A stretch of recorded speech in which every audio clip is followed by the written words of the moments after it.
Hello students, आज मैं आप लोगों को बीकॉम सेम 5 का जो मैनेजमेंट अकाउंट है उसमें चैप्टर नंबर 8 जो है कैश बजट એટલે કે રોકડ અંદાજપત્ર उसमें मैं आज आप लोगों को सम नंबर 29 कराने वाली हूँ। तो यहाँ पे इस सम में आप लोगों को ऐसा दिया गया है कि from the following information of Ambalika limited prepare a cash budget for the 3 months for April to June 2008। ठीक है, એટલે ગુજરાતીમાં આપેલું છે કે અંબાલિકા લિમિટેડની નીચેની વિગતો પરથી એપ્રિલથી જૂન 2008 સુધીના 3 માસનું રોકડ બજેટ તૈયાર કરો। ठीक है, फर्स्ट यहाँ पे आप लोगों को दिया गया cash and bank balance on first April 2008 is ₹20,000 એટલે કે તારીખ 1/4/2008 रोज रोकड़ और बैंक सिलक 20,000 આપેલી છે। उसके बाद सेकंड नंबर में इस तरह से इन्फॉर्मेशन दी गई है। उसके बाद थर्ड नंबर में ऐसा दिया गया कि assume 20% of total sales are cash sales and 80% of credit sales એટલે કે કુલ વેચાણના 20% રોકડ વેચાણ અને 80% ઉધાર વેચાણ ધારો। उसके बाद फोर्थ नंबर का दिया गया है कि 50% of credit sales are realised in the month following sales and the remaining 50% is the next month followings એટલે કે ઉધાર વેચાણના 50% વેચાણ પછીના મહિનામાં અને બાકીના 50% બીજા મહિનામાં वसूलात મળે છે। ठीक है, उसके बाद फिफ्थ नंबर में दिया गया है कि commissions on sales at 2% on total sales is to be paid within the month following actual sales એટલે કે ખરેખર વેચાણ થયા પછીના મહિનામાં कुल वेचाण पर 2% लेखे वेचाण पर कमीशन आपवानुं छे। उसके बाद सिक्स नंबर में दिया गया है कि the period of credit allowed by supplier is 1 month એટલે કે વેપારીઓને આપેલ શાકનો ગાળો 1 મહિનાનો છે। Overheads expenses include 10,000 per month for depreciation on fix assets એટલે કે પરોક્ષ ખર્ચમાં સ્થિર મિલકતના ઘસારાની માસિક 10,000 લેખે સમાવેશ થાય છે। उसके बाद the time lag in payment of wages is 1/4 month and the lag in a period of overheads expenses is half month। ठीक है, એટલે કે મજૂરી ચૂકવવાનો સમયગાળો 1/4 માસ અને પરોક્ષ ખર્ચ ચૂકવવાનો સમયગાળો 1/2 માસનો છે। उसके बाद नाइन्थ नंबर में दिया गया है कि dividend of ₹20,000 for the year 2007-8 is to be paid in June 2008 એટલે કે 2007-8 ના વર્ષનું ડિવિડન્ડ 20,000 જૂન 2008 માં ચૂકવવાનું છે। ठीक है, तो यहाँ पे आप लोगों को सबसे फर्स्ट क्या करना होगा, इस तरह से स्टेटमेंट बना लेना है। अप्रैल में जून का बनाना होगा। सबसे फर्स्ट लिखना होगा कि कैश बैलेंस એટલે કે રોકડ સિલક લખવામાં આવશે। तो अप्रैल का यहाँ पे आप लोगों को डायरेक्टली 20,000 दिया गया है तो वो हम लोग लिख लेंगे। उसके बाद कैश सेल्स कितना दिया गया है એટલે કે રોકડ વેચાણ કેટલું આપેલું છે तो वो यहाँ पे लिखा है कि 20% ऑफ टोटल सेल्स। ठीक है, तो यहाँ पे टोटल सेल्स लिखा हुआ है, इसका कितना है तो 20% है, यानी कि 2,25,000 का 20% आपको करना होगा। ठीक है, तो यहाँ पे आएगा 45,000। उसके बाद में दिया गया है 3 लाख का, तो इसका 20% यानी कि मिलेगा 60,000। उसके बाद यहाँ पे 1,75,000 इसका निकालना होगा 20%, तो आपको मिलेगा 35,000। ठीक है, इस तरह से हो जाएगा कैश सेल्स એટલે કે રોકડ વેચાણ થશે। उसके बाद आगे निकालना होगा क्रेडिट सेल्स। तो क्रेडिट सेल्स के लिए हम लोग यहाँ पे कैलकुलेशन किस तरह से करेंगे, तो आपको दिया गया है कि 50% नेक्स्ट मंथ में और बाकी का जो 50% है वो उसके भी नेक्स्ट मंथ में लेना है। ठीक है, तो यहाँ पे सबसे फर्स्ट लिखेंगे February, March, April, May and June. ठीक है, यहाँ पे आपको टोटल सेल्स दिया गया, इसको मल्टीप्लाई हम लोग किससे करेंगे 80% से। ठीक है, क्यों, क्योंकि यहाँ पे अभी हम लोग क्रेडिट सेल्स का कैलकुलेशन कर रहे हैं, इसीलिए એટલે કે ઉધાર વેચાણની ગણતરી કરવામાં આવે છે એટલા માટે ગુણ્યા 80% થશે। तो यहाँ पे इस तरह से 80% आप लोगों को निकालना होगा। उसके बाद अप्रैल में किस तरह से पेमेंट होगा, तो 50% नेक्स्ट मंथ में, यानी कि सपोज समझ लो कि फेब्रुआरी का जो सेल्स है वो 50% किस में हो जाएगा मार्च में और बाकी का 50% हो जाएगा अप्रैल में। ठीक है, तो अप्रैल में सबसे फर्स्ट किसका आएगा, फेब्रुआरी का आएगा, तो फेब्रुआरी का कितना आएगा 1,60,000, उसका 50% निकालना होगा। ठीक है, तो आपको मिलेगा 80,000 का आंसर। उसके बाद मार्च का किस तरह से होगा पेमेंट, तो 50% अप्रैल में और बाकी का 50% हो जाएगा मई में। तो अप्रैल में कौन किसका आया, तो फेब्रुआरी एंड मार्च का, तो मार्च का कितना है 1,20,000, उसका 50% निकालेंगे तो 60,000 मिलेगा। दोनों का टोटल हो जाएगा यहाँ पे 1,40,000। ठीक है, तो टोटल यहाँ पे क्रेडिट सेल्स में आप लोगों को लिखना होगा 1,40,000। उसके बाद मई में किस तरह से आएगा, तो मार्च का इसमें पेमेंट हो रहा है। ठीक है, मार्च का 1,20,000, इसका 50% यानी कि 60,000। उसके बाद अप्रैल का पेमेंट किस तरह से होगा, तो अप्रैल का यहाँ पे आएगा मई में और बाकी का जून में आएगा। ठीक है, तो मई में हम लोग लिख देंगे 2,40,000 का 50% यानी कि कितना होगा, तो यहाँ पे एक मिनट, 2,40,000 का नहीं बल्कि किसका आएगा, अप्रैल का, यानी कि 1,80,000 का 50%, तो यहाँ पे आएगा 90,000।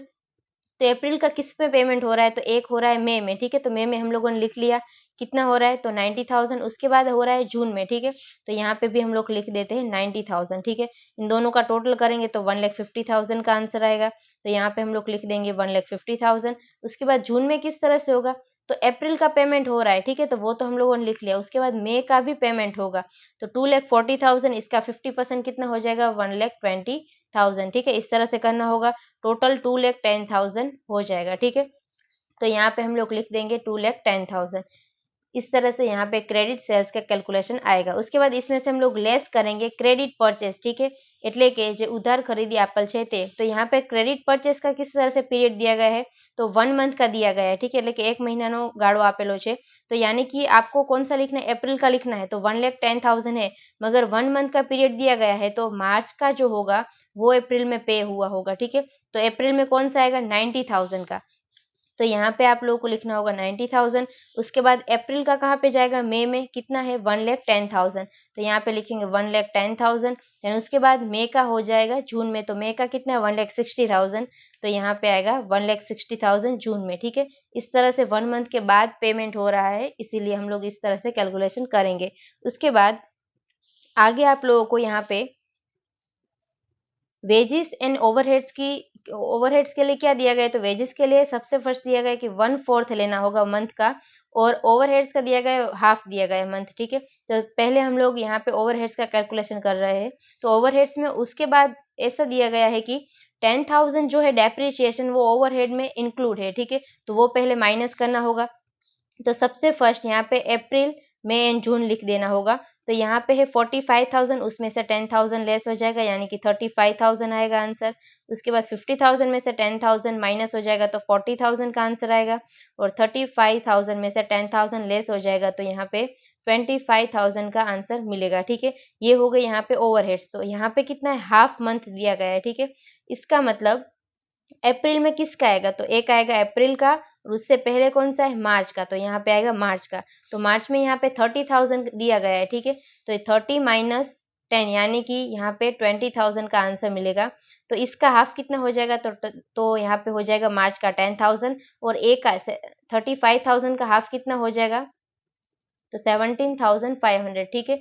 तो इस तरह से यहाँ पे अप्रैल में इन दोनों का टोटल करके लिखना होगा, ठीक है। तो टोटल यहाँ पे हो जाएगा 27,500, तो यहाँ पे हम लोग लिखेंगे ओवरहेड्स में 27,500।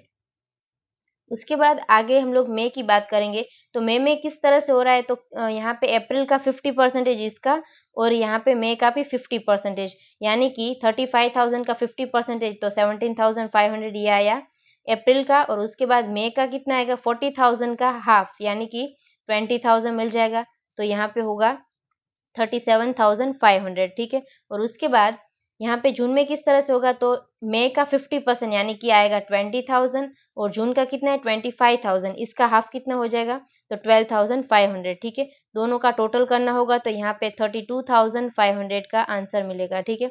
इस तरह से हो गया ओवरहेड्स, ठीक है। और उसके बाद यहाँ पे कमीशन में ऐसा बोला गया कि जो भी एक्चुअल सेल्स है उसका 2% कमीशन देना है, और उसका पीरियड क्या होगा, तो 1 मंथ का होगा, ठीक है।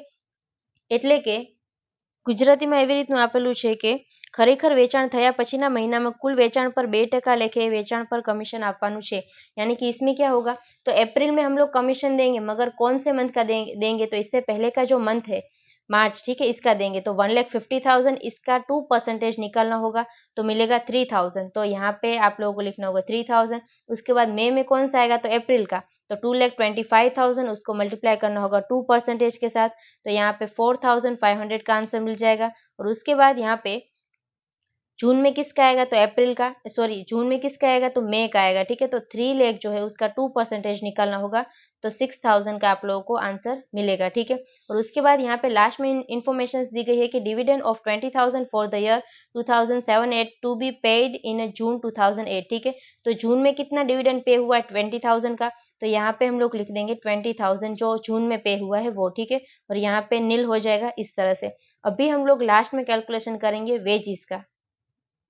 तो वेजिस के लिए यहाँ पे आप लोगों को पीरियड कितना दिया गया है, तो उसके लिए यहाँ पे 1/4 दिया गया है, ठीक है। तो 1/4 मंथ का लेना है तो वो किस तरह से लेना होगा, तो सबसे फर्स्ट हम लोग यहाँ पे लिखेंगे अप्रैल, मई एंड जून का, ठीक है।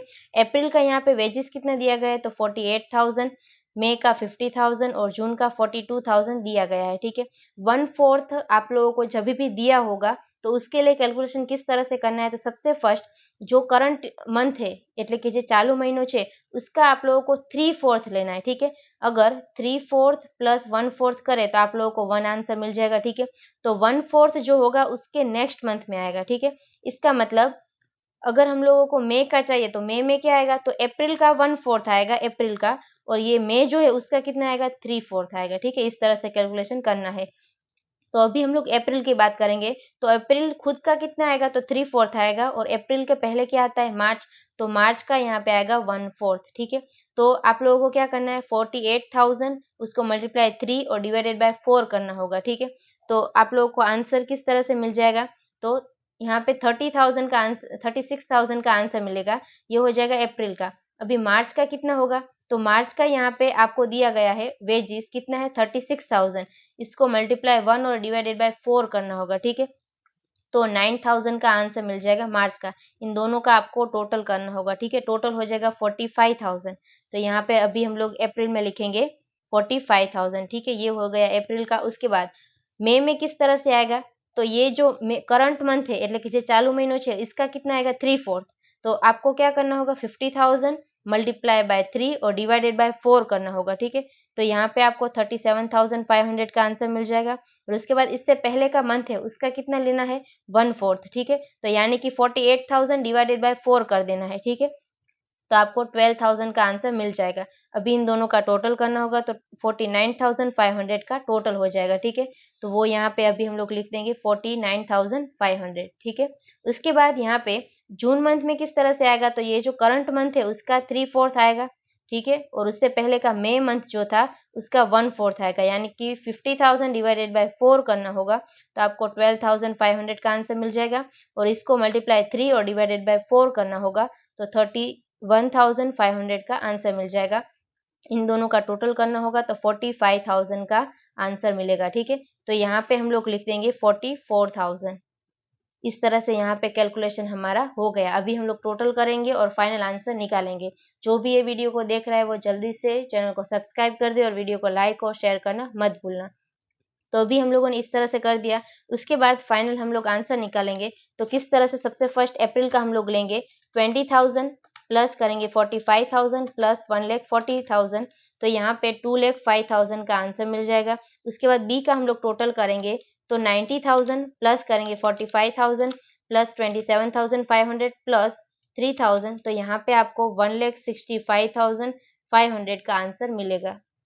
उसके बाद आप लोगों को ए माइनस बी करना होगा। तो 2,05,000 माइनस हो जाएगा 1,65,500, तो आप लोगों को 39,500 का आंसर मिलेगा। ये हो जाएगा मई के लिए ओपनिंग, ठीक है। ओपनिंग यानी कि कैश बैलेंस हो जाएगा, એટલે કે रोकड़ सिलक थसे। तो यहाँ पे हम लोग लिखेंगे 39,500, ठीक है। अभी ए का हम लोग टोटल करेंगे प्लस 60,000 प्लस 1,50,000, तो यहाँ पे आप लोगों को आंसर मिलेगा 2,49,500, ठीक है। उसके बाद बी का हम लोग टोटल करेंगे तो 1,10,000 प्लस 49,500 प्लस 37,500 प्लस करेंगे 4,500, तो यहाँ पे 2,01,500 का आंसर मिलेगा, ठीक है।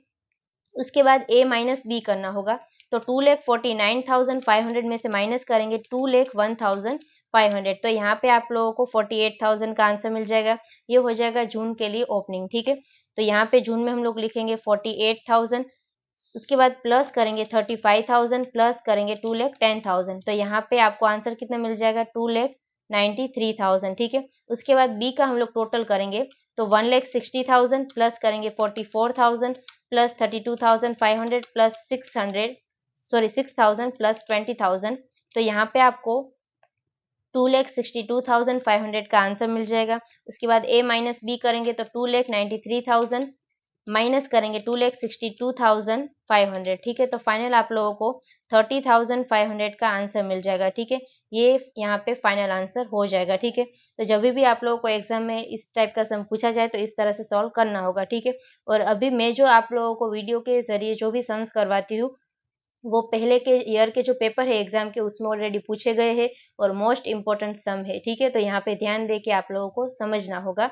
तो यहाँ पे ये जो सम नंबर 29 था वो कंप्लीट होता है। I hope you understand and thank you all.